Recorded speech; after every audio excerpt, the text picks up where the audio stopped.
YouTube, how's it going? The Goat House is back. Very interesting one for you guys today. 5 things that I think people, fans are lying to themselves about these takes, and maybe deep down they kind of know they're trying to convince themselves and trying to convince others of these.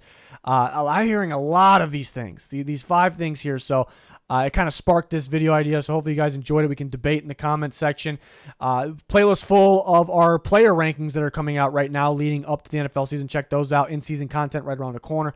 Cannot wait for all that. Follow us on Twitter as well. Live news, rumors, updates. Links pinned in the comments for that. Other social media and Liquid IV, our other sponsors, code GOAT there. So 5 of these. First one has to do with the Eagles. I hear this a ton.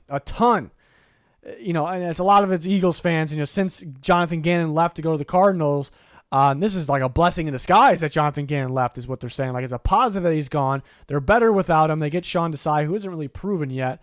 Things have been a little underwhelming with him, but he is taking over for really talented. The Eagles defense is still gonna be really talented. Let's not get that mistaken here. Like, they got a very talented defense. It's gonna be a good defense, but I don't know why people are talking like, this is a blessing, like it's an upgrade losing Gannon. It's just not. It's just something that people are trying to convince themselves, obviously, of. Gannon was a very good defensive coach last year.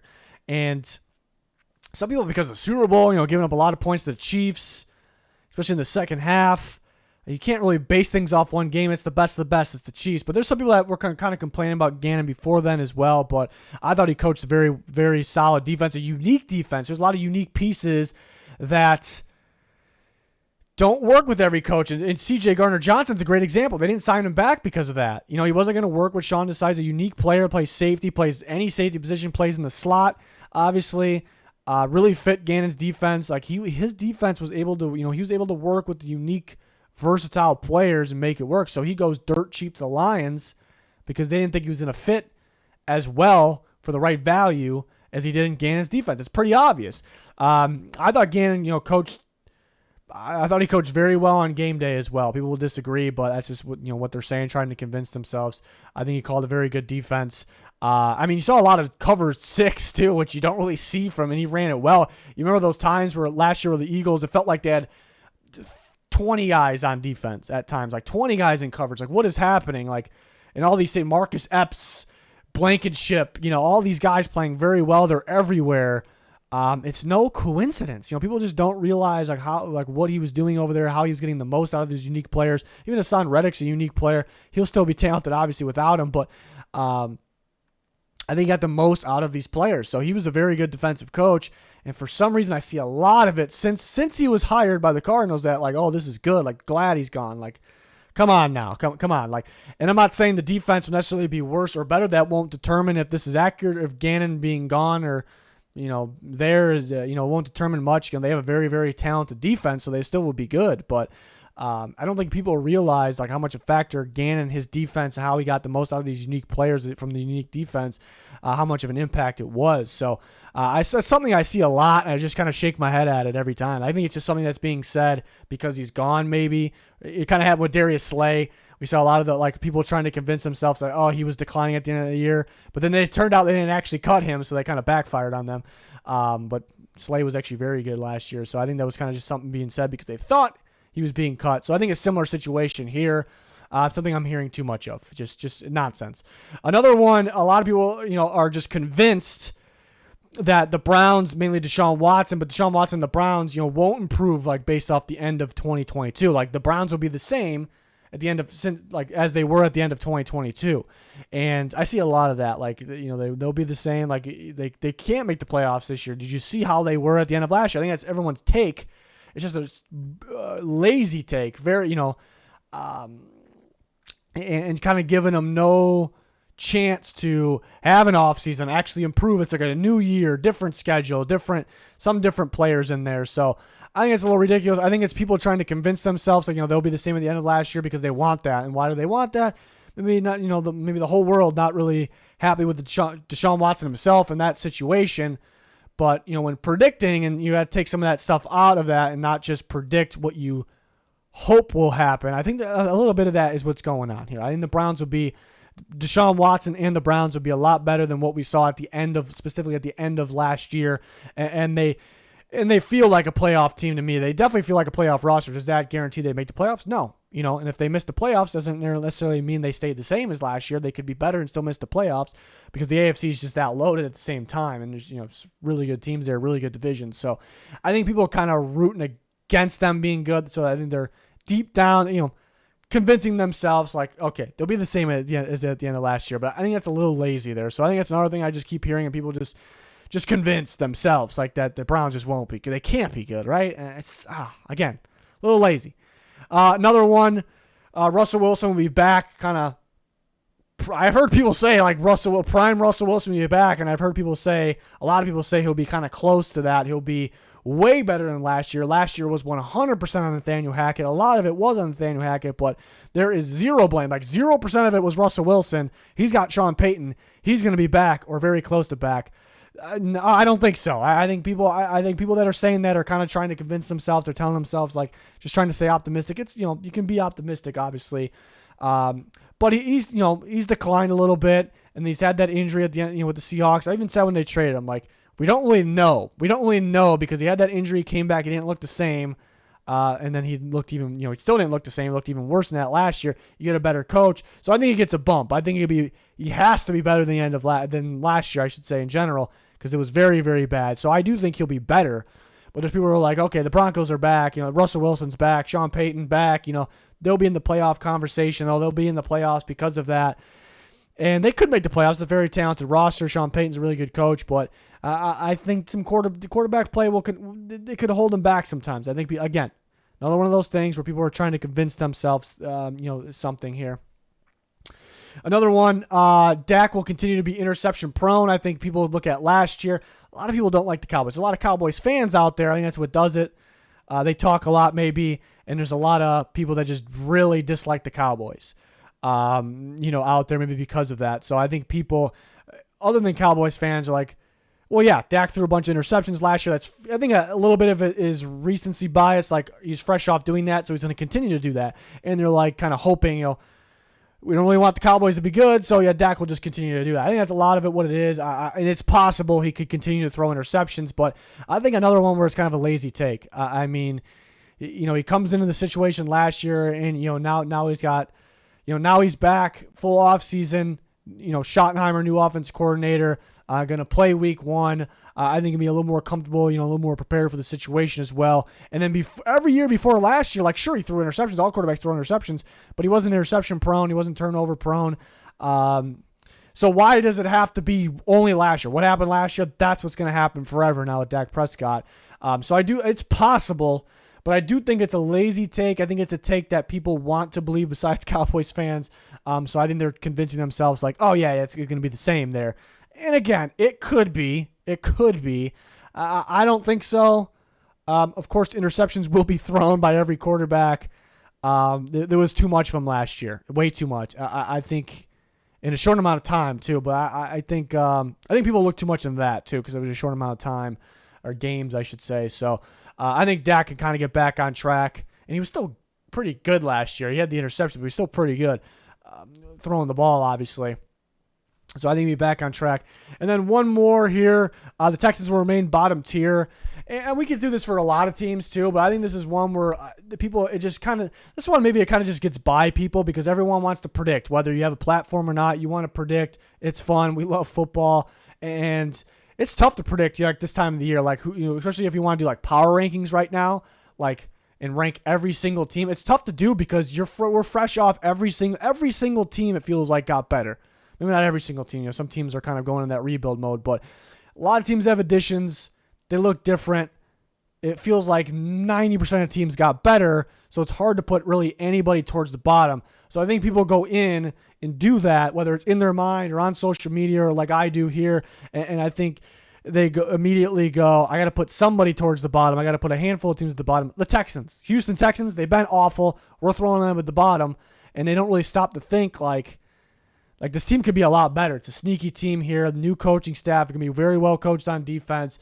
I think it'll be tough to game plan for them. They're going to be very physical. They're going to control the time of possession.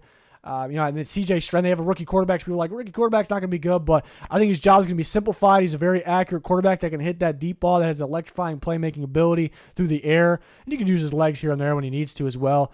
So I think people, maybe this one's a little different than the other ones, and the other ones people I think are saying this, but I think they're trying to convince themselves. They're kind of lying to themselves.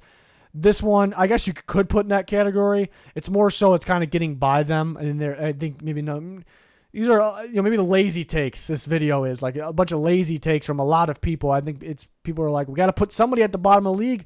Why not the Texans? Throw them there. Like, no shot. The Texans will be good. Like, stop and think. And I'm not guaranteeing they'll be good or anything like that, but I think they're going to be a lot better than people think. I think they're going to be a little sneaky. I think it's just one of those teams that, and again, you can say this about other teams. People are automatically throwing other teams that could be sneaky towards the bottom. But this is one where I think I think a lot of people are doing it and they're not really thinking much. So this is an interesting video idea I had. It's just, I never thought of this video in the past because I never thought there's some of these takes that are just like, that I just keep hearing. And it's like, it's very clear that these people are just trying to speak it into existence. And it's very strange this offseason. So I wanted to go over some of these and ask our Twitter subscribers, which I'm kind of always doing here, about some, and more probably will come in.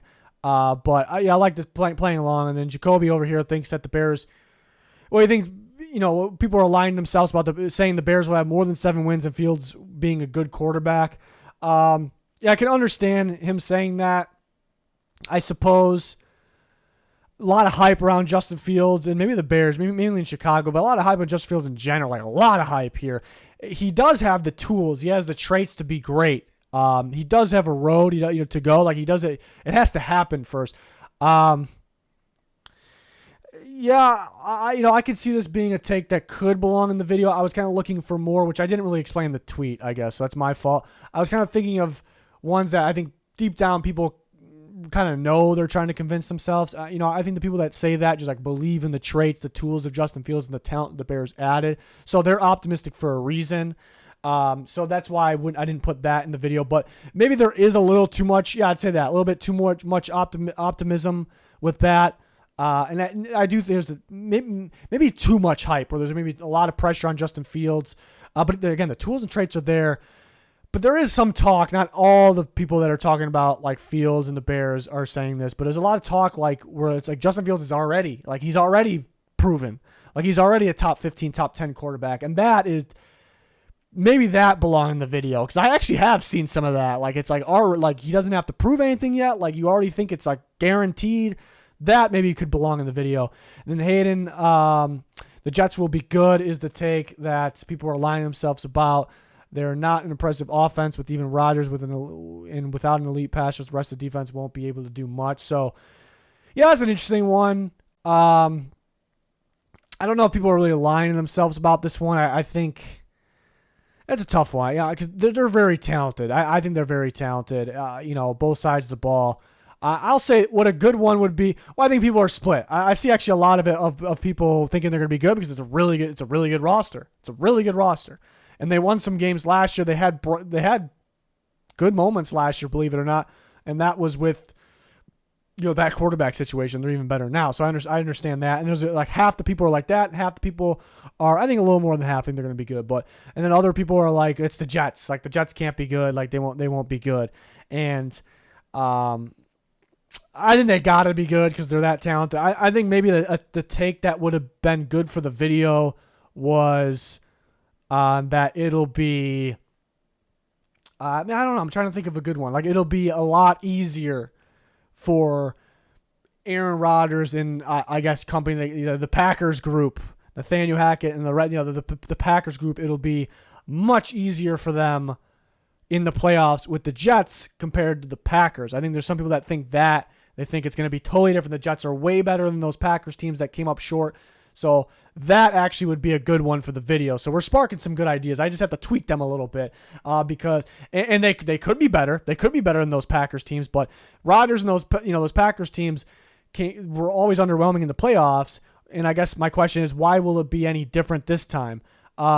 I think it could be a little bit different. They got a really good defense, but some of those Packers teams have really good defenses. I think they had better offensive line. Some of those Packers teams, they had Devontae Adams, Garrett Wilson. very, very good, obviously. And they're in the AFC, which is juggernaut teams right now. So that would have been a good one. Maybe people, but I do think they could. I think they could be a Super Bowl guy. I think they could be good, But people could be lying to themselves a little bit with, like, for sure, like, they're better. It's different. It's different than those Packers, Aaron Rodgers teams in the playoff speaking, not regular season, playoff speaking. That could maybe be the lie. And then the one we tweaked for the Bears was, I wasn't really going to involve that one. I think, but I do think,